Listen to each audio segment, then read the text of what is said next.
episode 238, McKinsey State of AI 2025 report. The primitive forms of artificial intelligence we already have proved very useful.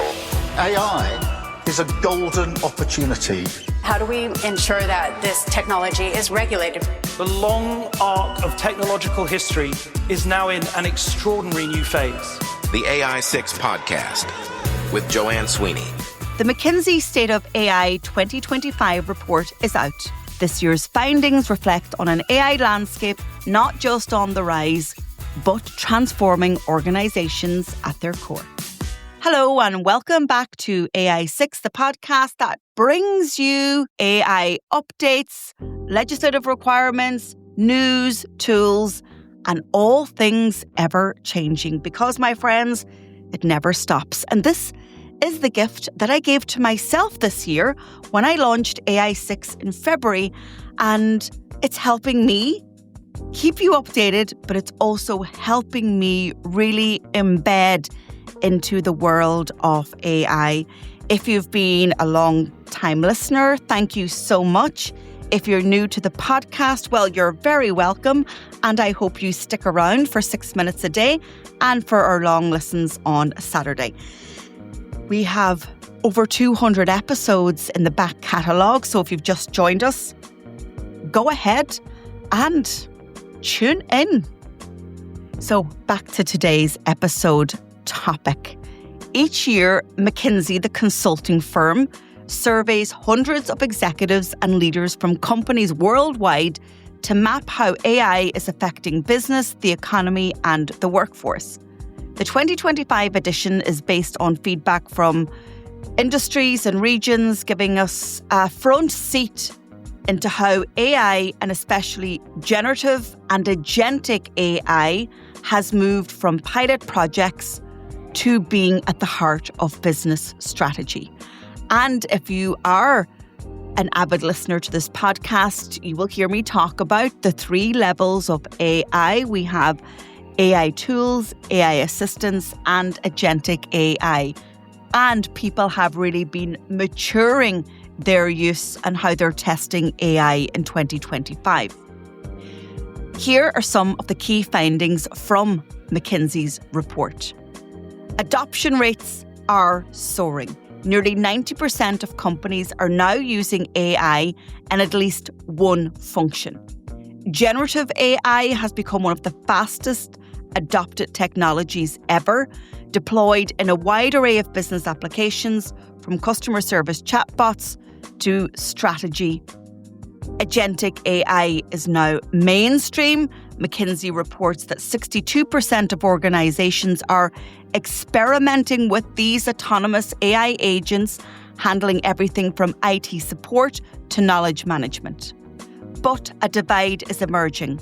Only about 1% of companies, the so-called AI high performers, have reached enterprise-wide scale, and they are reaping significant rewards, such as increased revenues, cost savings, and productivity. Larger organizations, probably not surprisingly, especially those with more than $500 million in revenue, are pulling ahead through deliberate restructuring, strong governance, and clear AI leadership at the executive level. And the report makes one thing really clear. Organizations that view AI as a business transformation tool, not just as a technology that's maybe a bubble and it's going to burst sometime soon, well, these are the organizations that are seeing and making real impact. They're integrating AI into workflows. They're creating cross-functional teams, so not having silos. They're even redesigning jobs to leverage both human expertise and AI automation. So rather than eliminating jobs outright, many are focusing on upskilling, making AI-human collaboration a central competency. Meanwhile, concerns about risk and ethics are moving to the forefront, with companies wrestling with issues like data accuracy, cybersecurity, bias, explainability. All of these challenges you need to get to grips with as you scale AI systems. Formal governance is becoming essential, especially for larger enterprises.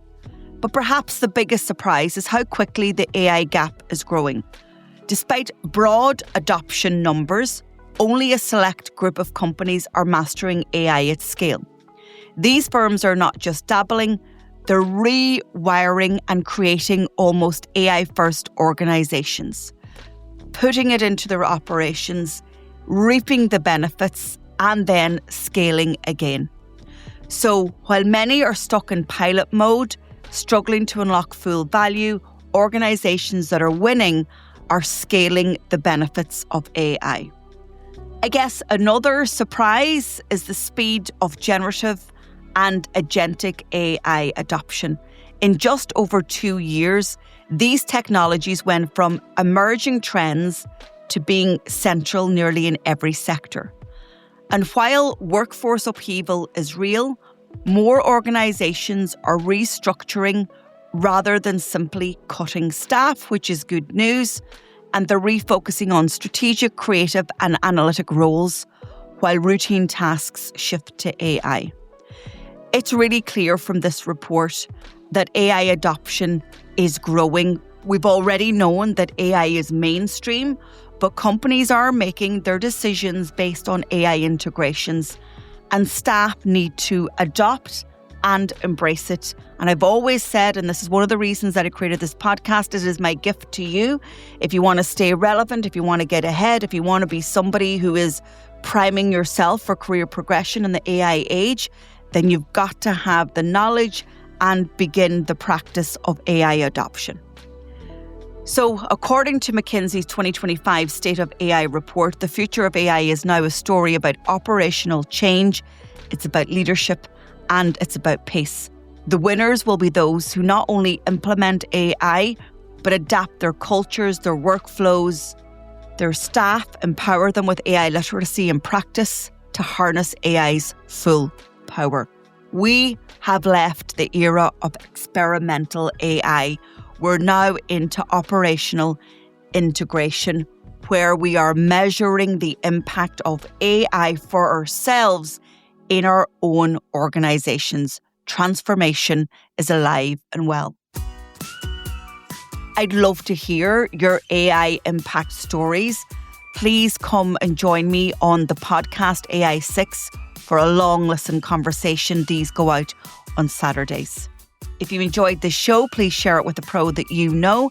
And if you'd like me to come and train your staff, deliver a keynote speech at an event, or help you develop your AI roadmap, then drop me an email to joanne@digitaltraining.ie. And don't forget, you can get a copy of my book, AI Playbook, on Amazon, or if you're an Irish listener, it's available at aimarketingplaybook.ie, and I will personally sign it for you. That's it for today. You will hear from me again tomorrow on The Long Listen.